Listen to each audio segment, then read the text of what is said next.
അച്ഛനും മകനും കൂടി ഒരു കുഴിയിൽ ചാടി എന്ന് പറഞ്ഞാൽ നിങ്ങൾക്ക് വിശ്വസിക്കാൻ പറ്റുമോ? പക്ഷേ അങ്ങനൊരു കുഴിയിൽ പെട്ട കഥയാണ് അജിത്ത് പറയുന്നത്. എന്തായാലും അജിത്തിൻ്റെ കഥയിലേക്ക് കടക്കാം. മാഡം, എൻ്റെ പേര് അജിത്ത്. എനിക്ക് 52 വയസ്സുണ്ട്.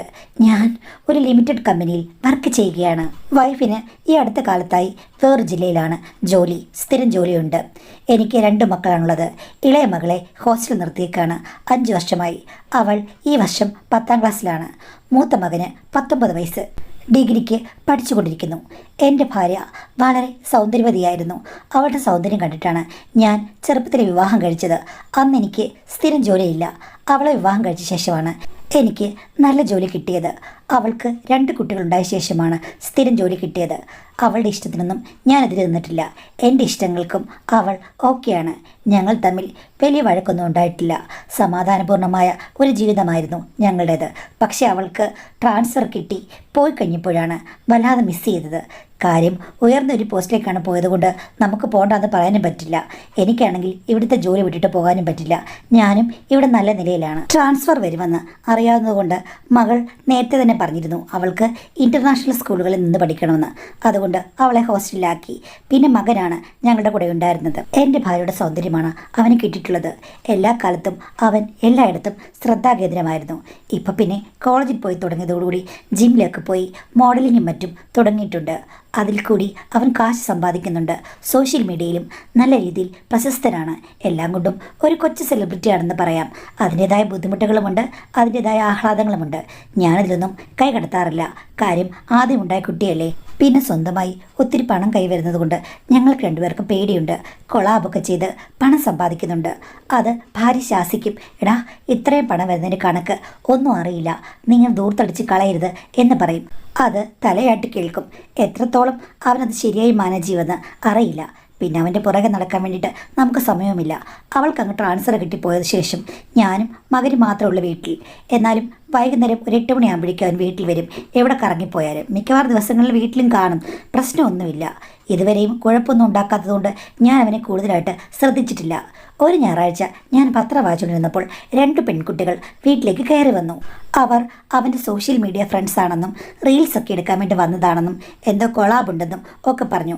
അവൻ കുളിച്ചൊരുങ്ങി ആ 2 പെൺകുട്ടികളുടെ കൂടെ കാറിൽ കയറിപ്പോയി. പിന്നീട് വൈകുന്നേരമാണ് വന്നത്.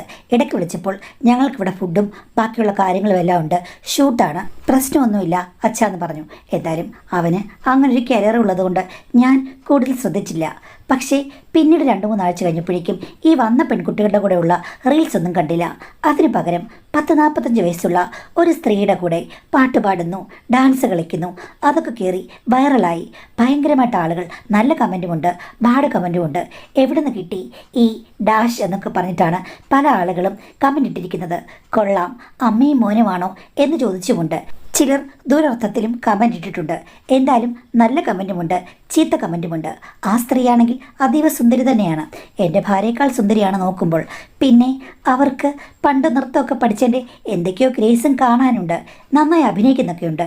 എന്നാലും ഒരു മാദകത്വം കൂടുതലുള്ളത് കൊണ്ടാണ് ആളുകൾ കൂടുതൽ ശ്രദ്ധിക്കുന്നത്. ആവശ്യമില്ലാത്ത ചില എടുത്തുകെട്ടലുകൾ ഉണ്ടെന്ന് നമുക്ക് കണ്ടാൽ തന്നെ മനസ്സിലാകും. ഇത്തിരി വശപശകല്ലേ എന്ന് എനിക്ക് തോന്നി. ഈ ചെക്കൻ എന്തിനാണ് ഇത്രയും ചെറിയ പെൺകുട്ടികളുള്ളപ്പോൾ ഇത്രയും വലിയൊരു സ്ത്രീയുടെ കൂടെ ആടിപ്പാടി നടന്ന് വെറുതെ നെഗറ്റീവ് ഇമേജ് ഉണ്ടാക്കുന്നത്? ബന്ധുക്കൾ പോലും ചോദിക്കാൻ തുടങ്ങി. പക്ഷേ എന്ത് ചെയ്യാനാണ്?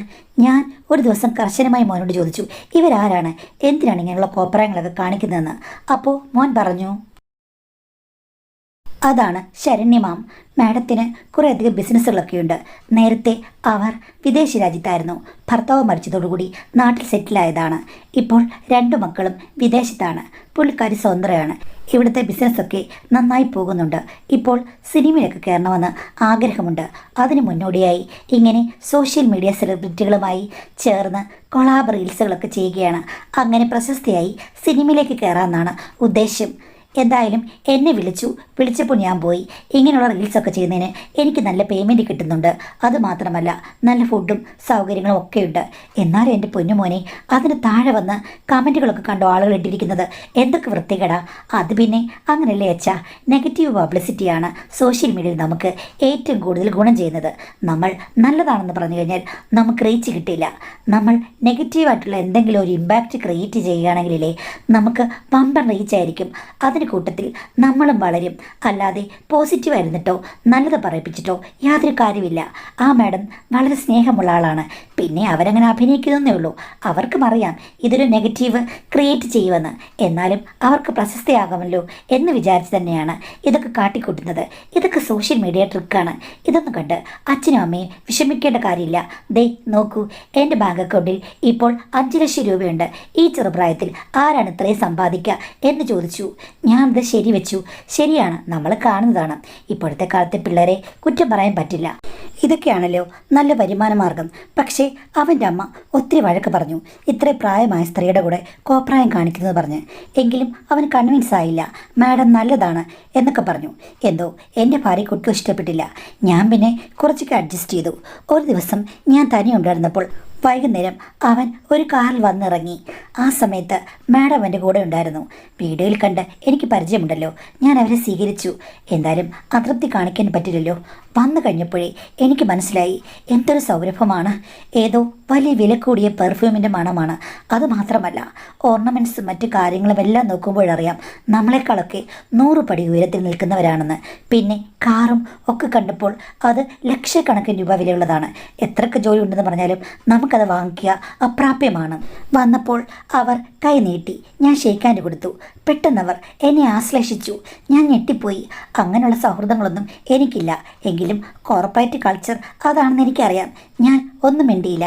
മകൻ്റെ മുഖത്ത് യാതൊരു ഭാവമാറ്റവുമില്ല. അവന് പിന്നെ മോഡേൺ യുഗത്തിലെ കാര്യങ്ങളൊക്കെ ഓക്കെ ആണല്ലോ. അവരെ അകത്തേക്ക് ഞാൻ ക്ഷണിച്ചു. ഇത്തിരി കഴിഞ്ഞപ്പോഴേക്കും മകൻ അടുക്കളയിൽ പോയി ചായ ഉണ്ടാക്കി അവർക്ക് കൊണ്ടു കൊടുത്തു. ഇനി നിങ്ങൾ രണ്ടിനും കൂടെ സംസാരിക്കുന്നു പറഞ്ഞ് അവൻ മുകളിലേക്ക് കയറിപ്പോയി. എന്ത് സംസാരിക്കണമെന്ന് എനിക്കറിയില്ല. ചായ കുടിച്ചുകൊണ്ട് ശരണ്യമട എന്നോട് പറഞ്ഞു. അവൻ എന്നോട് പറഞ്ഞു, നിങ്ങൾ മാതാപിതാക്കൾക്ക് ഞങ്ങൾ റീൽസ് ഒന്നും ചെയ്യുന്നത് അത്ര ഇഷ്ടമല്ലെന്ന്. കുറച്ച് എക്സ്പോസ്ഡ് ആയിട്ടും അതേപോലെ മനുഷ്യർ നെഗറ്റീവ് പറയുന്ന രീതിയിലുമൊക്കെയാണ് ഞങ്ങൾ ചെയ്യുന്നത്. അതിന് കാരണം പ്രശസ്തി കിട്ടാൻ വേണ്ടി മാത്രമാണ്. ആളുകൾ കാണിക്കുന്ന കോപ്രായങ്ങളൊക്കെ കണ്ടില്ലേ? വെറുതെ ഇരിക്കുന്ന ആളുകളെ ആർക്കെങ്കിലും അറിയാമോ? ഇങ്ങനെയൊക്കെ എന്തെങ്കിലും കാണിച്ചെങ്കിൽ മാത്രമേ നമുക്കൊരു പ്രശസ്തി കിട്ടൂ. അജിത്തിൻ്റെ മകനും അതേ ആഗ്രഹമാണ്. അതായത് നെഗറ്റീവ് ആണെങ്കിലും വേണ്ടില്ല, അവനും പ്രശസ്തനാകണം. അങ്ങനെ അവൻ തന്നെ സജസ്റ്റ് ചെയ്തപ്പോഴാണ് ഞാനും കുറച്ചൊക്കെ ഡാൻസൊക്കെ കളിക്കാൻ കൂടെ നിന്നത്. ഞാൻ ആദ്യം ഓർത്തത് നല്ല രീതിയിൽ തന്നെ എന്തെങ്കിലും ഒക്കെ ചെയ്ത് മുന്നോട്ട് പോകാമെന്നാണ്. പക്ഷേ അവനാണ് സജസ്റ്റ് ചെയ്തത്. അങ്ങനെയല്ല മാഡം, കുറച്ചൊക്കെ നമ്മൾ ഇത്തിരി ഒന്ന് കുഴഞ്ഞാടണം, എങ്കിൽ മാത്രമേ രക്ഷപ്പെടൂന്ന്. അത് ശരിയായിരുന്നു. കയറി ഹിറ്റാകുകയും ചെയ്തു. നിങ്ങൾ മാതാപിതാക്കൾ ഒരിക്കലും അവനെ വഴക്ക് പറയരുത്, സംശയിക്കുകയും ചെയ്യരുത്. ഇതിൽ കൂടി പ്രത്യേകിച്ച് പ്രശ്നങ്ങളൊന്നും ഉണ്ടാകാൻ പോകുന്നില്ല. അവൻ എൻ്റെ മകനെ പോലെ തന്നെയാണ്. ഞങ്ങൾ നല്ല അണ്ടർസ്റ്റാൻഡിങ്ങിലാണ് പോകുന്നത്. യഥാർത്ഥത്തിൽ ഇതിന് സൈക്കോളജി ഞാൻ പറയാം. ഒരു കൊച്ചിയെറുക്കനും മുതിർന്നൊരു സ്ത്രീയും തമ്മിൽ ആടുകയും പാടുകയൊക്കെ ചെയ്യുന്ന കാണുമ്പോഴേക്കും ആളുകൾക്ക് അവരുടെ പല സ്വപ്ന വിചാരങ്ങളും വർക്കൗട്ടാകും. അതുകൊണ്ടാണ് അത് ദേഷ്യമായിട്ടും അല്ലെങ്കിൽ അസൂയായിട്ടും ഒക്കെ പുറത്തു വരുന്നത്. അല്ല മാഡം, എൻ്റെ മോനാണോ ഈ സൈക്കോളജിയൊക്കെ മാഡത്തിന് പറഞ്ഞു തന്നത്? അപ്പോൾ മാഡം ഹൃദയമായി പൊട്ടിച്ചിരിച്ചു. അവൻ അങ്ങനൊന്നും പറഞ്ഞില്ല. പക്ഷെ പിന്നീട് എനിക്ക് കാര്യങ്ങൾ മനസ്സിലായപ്പോൾ ഞാനങ്ങ് പറഞ്ഞതേ ഉള്ളൂ. അജിത്തിനോട് ഞാൻ ഒരു കാര്യം പറയുകയാണ്. ഇടയ്ക്ക് മോൻ്റെ കൂടെ വരണം. ഞങ്ങൾ ഷൂട്ട് ചെയ്യുന്നിടത്ത് വന്ന് നിന്നാൽ മതി. അവിടെ എന്താ കാണിക്കുന്നത് എങ്ങനെയാണെന്ന് കണ്ടാൽ മനസ്സിലാകും. എല്ലാവരും അഭിനയമാണെന്നേ, വേറെ പേടിക്കാനൊന്നുമില്ല. അമ്മ മകനോട് ഒത്തിരി ദേഷ്യപ്പെട്ടെന്ന് പറഞ്ഞു. സ്ത്രീകൾ തമ്മിൽ സംസാരിക്കുമ്പോൾ അല്ലെങ്കിൽ പ്രശ്നമാകും. അതുകൊണ്ടാണ് ഞാൻ അവൻ്റെ അച്ഛനെ വന്ന് കാണാമെന്ന് വിചാരിച്ചത്. എല്ലാം ഒന്ന് കൺവിൻസ് ആക്കാമല്ലോ എന്ന് വിചാരിച്ച്. പ്ലീസ്, അടുത്ത ഞായറാഴ്ച ഞങ്ങൾക്ക് ഷൂട്ടുണ്ട്. വൈഫ് വരുന്നില്ലെങ്കിൽ ആ സമയത്ത് മോൻ്റെ കൂടെ വരണം കേട്ടോ. ഞാൻ കാർ വിടാം. ഇല്ല, എനിക്ക് കാറുണ്ട്, ഞാൻ അത് വരാം. അത് വേണ്ട, ഞാൻ വിടാം, തിരിച്ചും കൊണ്ടുവിടാം. ഒന്ന് വന്ന് കാണൂ പ്ലീസ് എന്ന് പറഞ്ഞ് അവർ ഇത്തിരി കൊഞ്ചുന്ന പോലെ പറഞ്ഞു കഴിഞ്ഞപ്പോഴേക്കും എനിക്കും പിന്നെ പോകാതിരിക്കാൻ പറ്റിയില്ല. അങ്ങനെ അടുത്ത ഞായറാഴ്ച ഞാനും മോനും കൂടെ ഷൂട്ടിന് പോയി. ഒരു ആറ്റിൻകരയിലായിരുന്നു. അന്ന് എനിക്കൊരു കാര്യം മനസ്സിലായി. ശരണ്യ മാഡത്തിന് ശരിക്കും നല്ലപോലെ ഡാൻസ് ചെയ്യാൻ അറിയാം. അവർക്ക് നല്ല അഴകും ഗ്രേസും വല്ലാത്തൊരു അട്രാക്ഷനുമുണ്ട്. അവരെ കണ്ടാൽ ആർക്കും ഇഷ്ടപ്പെടും. പക്ഷേ എന്നാലും റീൽസൊക്കെ എടുക്കുന്നത് ഒരു നെഗറ്റീവ് ടച്ചിൽ നിന്നുള്ളത് അവർ പറഞ്ഞതുപോലെ തന്നെയാണ്. കറക്റ്റാണ്. എല്ലാം മുൻകൂട്ടി കണ്ട് എല്ലാവരും പ്ലാൻ ചെയ്ത് വൈറലാകാൻ വേണ്ടിയിട്ടാണ് ഇതെല്ലാം എടുക്കുന്നത്. അപ്പോൾ കുറ്റം പറയാൻ പറ്റില്ല. അതിൻ്റെ പ്രോസസ്സ് കണ്ടപ്പോൾ എനിക്ക് മനസ്സിലായി ഇതൊന്നും ഒന്നുമില്ല. എൻ്റെ മകനും അവരും തമ്മിൽ സാധാരണ രീതിയിലാണ് പെരുമാറുന്നത്. പിന്നെ റീൽസിന് സമയം വരുമ്പോൾ മാത്രമാണ് ഇത്തിരി കൂടുതൽ ഓരോ കാര്യങ്ങൾ കാണിക്കുന്നത്. എല്ലാം നമുക്ക് ചിരിക്ക് വക നൽകുന്നവയാണ്. അപ്പോൾ അതിനെക്കുറിച്ച് ഓർത്ത് ടെൻഷൻ അടിക്കേണ്ട കാര്യമില്ലെന്ന് ഞാൻ ഭാര്യയ്ക്ക് റിപ്പോർട്ട് കൊടുത്തു. എന്നാലും ഭാര്യ പറഞ്ഞു, നല്ല സുന്ദരിയായൊരു സ്ത്രീ, ഇത്തിരി പ്രായമായൊരു സ്ത്രീയാണ്. നിങ്ങൾക്കറിയാമല്ലോ, എല്ലാ കാലത്തും ചെറുപ്പക്കാരെ പ്രായമുള്ള സ്ത്രീകൾ നോട്ടമിടും. ഞാൻ ചോദിച്ചു, നിനക്ക് ഏതെങ്കിലും ചെറുപ്പക്കാരെ നോട്ടമുണ്ടോ എന്ന് ചോദിച്ചപ്പോൾ, പോ മനുഷ്യ, ഞാൻ അവിടെ വന്ന് ദൂരെ താമസിച്ചപ്പോഴേക്കും നിങ്ങൾക്ക് എന്നെ സംശയമായോ? അല്ല, നീ പിന്നെ പറഞ്ഞത് വലിയ പെണ്ണുങ്ങൾ ചെറുപ്പക്കാരെ നോട്ടമിടുമെന്ന്. അങ്ങനല്ല, നമ്മുടെ മോൻ നല്ല സുന്ദരനല്ലേ, അതുകൊണ്ടാണ് എനിക്ക് പേടി. ചെറുപ്പക്കാരി പെണ്ണുങ്ങളും മുതിർന്ന പെണ്ണുങ്ങളും എല്ലാം നോട്ടമിടും. അതിപ്പോൾ എന്ത് ചെയ്യാൻ പറ്റും? സൗന്ദര്യം എടുത്ത് കളയാൻ പറ്റുമോ? അതൊക്കെ അവൻ മാനേജ് ചെയ്തോളും, അവർ വലിയ കുഴപ്പമില്ലെന്ന് ഞാൻ നേരത്തെ പോയി കണ്ടതല്ലേ എന്ന് പറഞ്ഞപ്പോഴാണ് ഭാര്യയ്ക്ക് സമാധാനമായത്. പിന്നീട് മകൻ്റെ എല്ലാ ദിവസങ്ങളിലും രാവിലെ മാഡം വന്ന് അവനെ കൊണ്ടുപോകും, എന്നോട് സംസാരിക്കുകയും ചെയ്യും, വൈകിട്ടും വരും. പിന്നെ ഒരു ദിവസമായപ്പോഴേക്കും അവർ അകത്തേക്ക് കയറി വന്നു.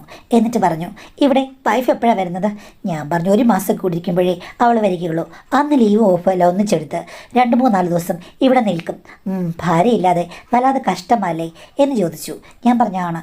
എങ്കിൽ പിന്നെ എന്താ ഒരു വേലക്കാരി നിർത്താത്തത്? അവരാകുമ്പോൾ ഭക്ഷണമൊക്കെ പാചകം ചെയ്യുമല്ലോ. അയ്യോ, അതിൻ്റെ ആവശ്യമില്ല മാഡം. കാര്യം എനിക്ക് നന്നായി പാചകം ചെയ്യാൻ അറിയാം. ആഹാ, എങ്കിൽ എനിക്കെന്തെങ്കിലും പാചകം ചെയ്ത് തരുമോ? അല്ലെങ്കിൽ ഞാൻ ഏറ്റവും ഇഷ്ടമുള്ള കാര്യം പാചകം ചെയ്തു തരാം. ഒത്തിരി നാളായി ഞാൻ പാചകം ചെയ്തിട്ട്. അജിത്തിന് എന്താ ഇഷ്ടമെന്ന് ചോദിച്ചു.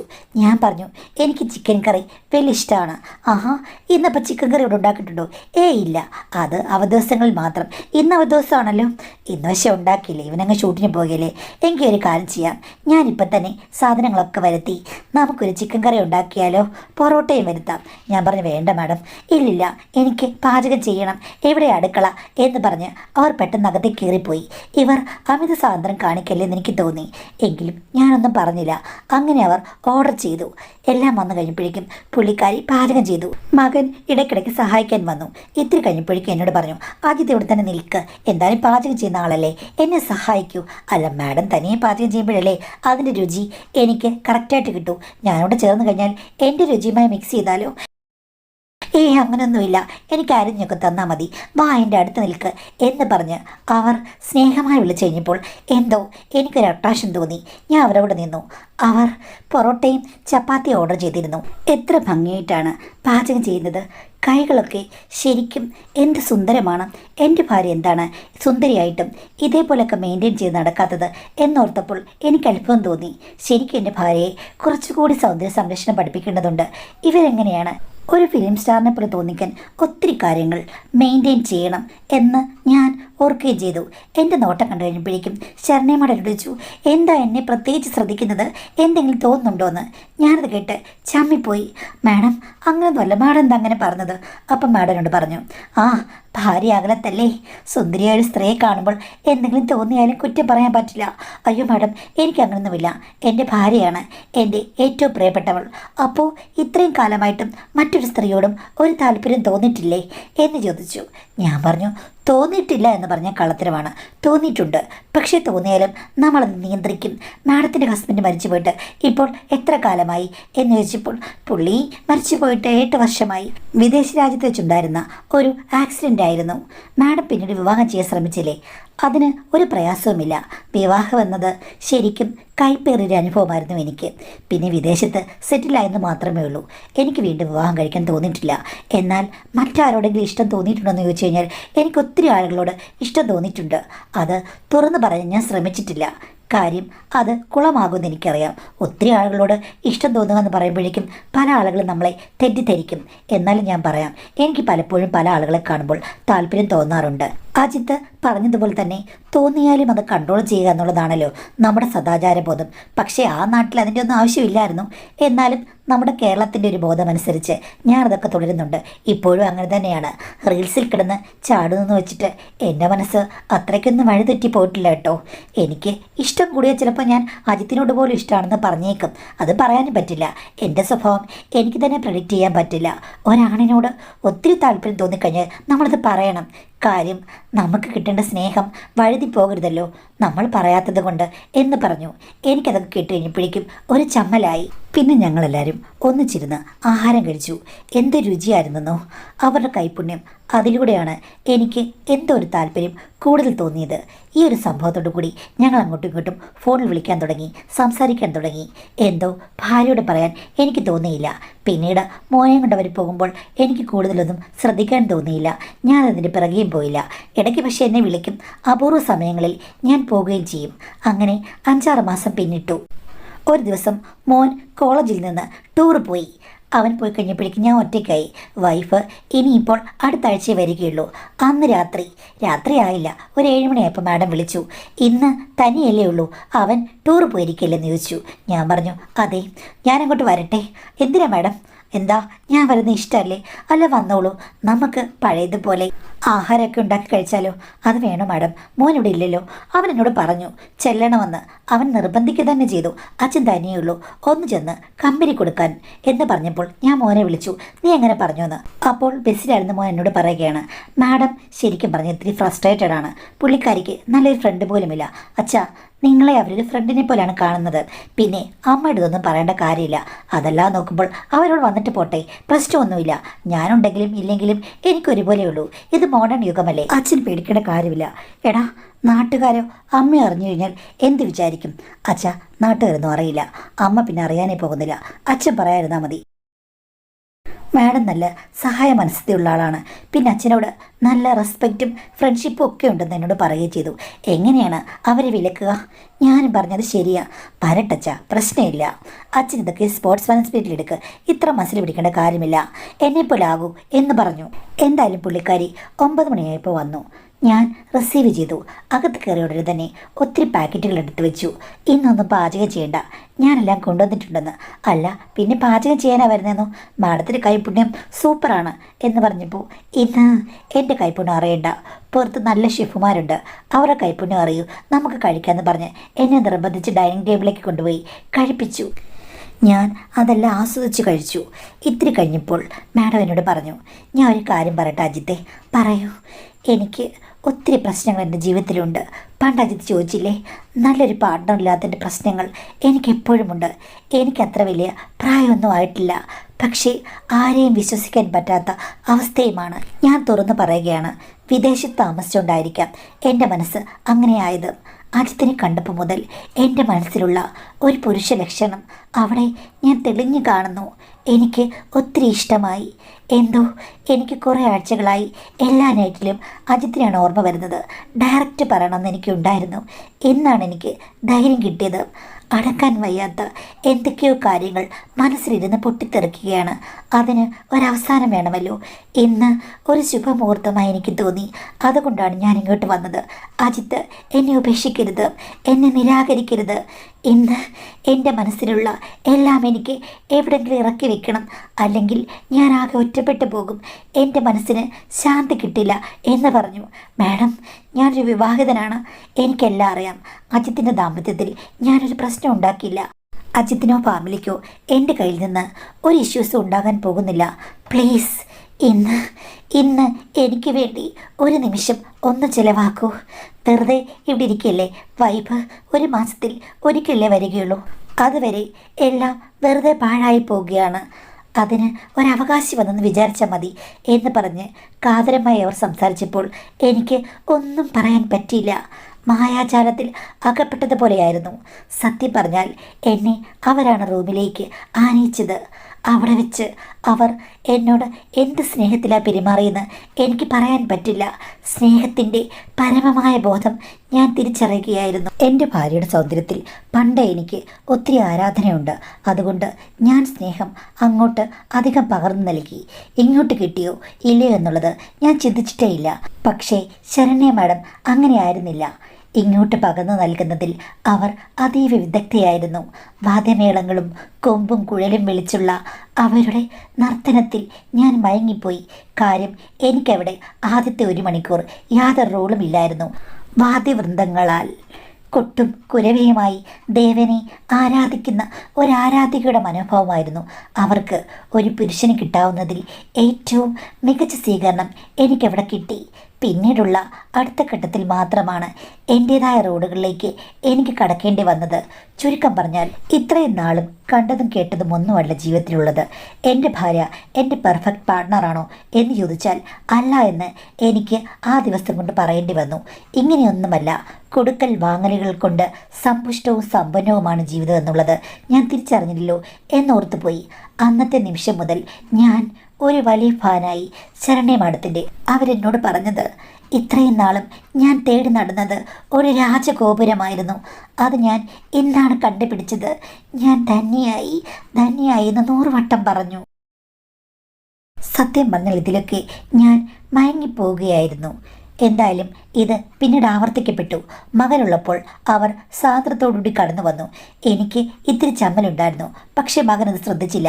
അവർ വന്ന് കുറച്ചേരം കഴിയുമ്പോഴേക്കും അവൻ അവൻ്റെ റൂമിലേക്ക് പോകും. കൊട്ടും കുരവയും തുടങ്ങും. അവർ ഒരു 12 മണിയാകുമ്പോൾ തിരിച്ചു പോകും. ഒരു ദിവസം മകൻ എന്നോട് പറഞ്ഞു, അച്ഛാ, അച്ഛൻ്റെ കാര്യത്തിലൊക്കെ ഞാൻ ഫുൾ സപ്പോർട്ടാണ്. എനിക്ക് പ്രശ്നമൊന്നുമില്ല. അമ്മ അറിയാതെ ഞാൻ സൂക്ഷിച്ചോളാം. മനുഷ്യന് വ്യത്യസ്തമായ മോഹങ്ങൾ എല്ലാ കാലത്തും വേണം. അല്ലാതെ ഒരാളിൽ മാത്രം തപസ്സിരുന്നിട്ട് കാര്യമില്ല. അച്ഛൻ എൻ്റെ കൂടെ എല്ലാ കാര്യത്തിലും നിൽക്കണം എന്ന് പറഞ്ഞു. ഞാൻ ഒന്നും വേണ്ടിയില്ല. അങ്ങനെ 10-12 വട്ടം അവർ വീട്ടിൽ വന്നു കഴിഞ്ഞ ഒരു ദിവസം രാത്രി ഞങ്ങളെല്ലാവരും കൂടി ഇങ്ങനെ ഇരിക്കുമ്പോൾ അവർ എന്നോട് പറഞ്ഞു, ഇന്ന് ഞാൻ ഒരു പ്രധാന കാര്യം പറയാം. ഒന്നാമത്തെ കാര്യം, അച്ഛനും മകനും എൻ്റെ ജീവിതത്തിലേക്ക് കടന്നു വരുമെന്ന് ഞാൻ വിചാരിച്ചില്ല.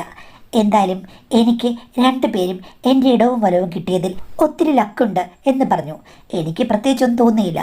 2 പേരും അവരുടെ സൗഹൃദ വലയത്തിൽ വന്നിട്ടാണല്ലോ എന്നാണ് ഓർത്തത്. അപ്പോൾ പുള്ളിക്കാരി പെട്ടെന്ന് പറയുകയാണ്, ഇന്നെന്തായാലും ഒന്നും മാറ്റി വയ്ക്കുന്നില്ല.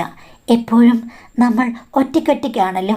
പക്ഷേ ഇന്ന് നിങ്ങൾ 2 പേരും ഒരേ സമയം എൻ്റെ സൗഹൃദ വലയത്തിൽ എപ്പോഴും കാണുമെന്ന് പറഞ്ഞു. അത് കേട്ടപ്പോഴാണ് എനിക്ക് മനസ്സിലായത് ഓൾറെഡി ഇവർക്ക് എൻ്റെ മകനുമായി ഞാൻ വിചാരിക്കുന്നതിനേക്കാൾ കൂടുതൽ അടുപ്പമുണ്ടെന്ന്. ഞാനത് ക്വസ്റ്റ്യൻ ചെയ്തു. അപ്പോൾ മാഡം പൊട്ടിച്ചിരിച്ചു. അത് പിന്നെ ഇല്ലാതിരിക്കുമോ? ഞങ്ങൾ തമ്മിൽ ഇത്ര അടുത്ത് പെരുമാറുന്നത് കണ്ടാൽ മനസ്സിലാകില്ലേ ഞങ്ങൾ തമ്മിൽ ഡീപ്പ് റിലേഷൻ ഉണ്ടെന്ന്. പിന്നെ നിങ്ങളുടെ മോൻ തന്നെയാണ് പറഞ്ഞത്. അച്ഛനും വെറുതെ നിൽക്കുകയാണ്. അച്ഛനെ നിങ്ങൾക്ക് ഇഷ്ടമാണെങ്കിൽ എനിക്കും ഓക്കെ എന്ന്. അങ്ങനെ ഞാൻ നോക്കിയപ്പോൾ അജിത്തിനെ എനിക്ക് ഇഷ്ടപ്പെട്ടു. അങ്ങനെ 3 പേരും കൂടെ ചേർന്ന് കഴിഞ്ഞാൽ ഓക്കെ ആകുമെന്ന് വിചാരിച്ചു. അതിൻ്റെ പ്രാരംഭഘട്ടമല്ലേ ഇപ്പോൾ ഇത്രയും നാൾ കഴിഞ്ഞത്. ഇനിയിപ്പോൾ ഒന്നും മറച്ചു വെച്ചിട്ട് കാര്യമില്ലല്ലോ.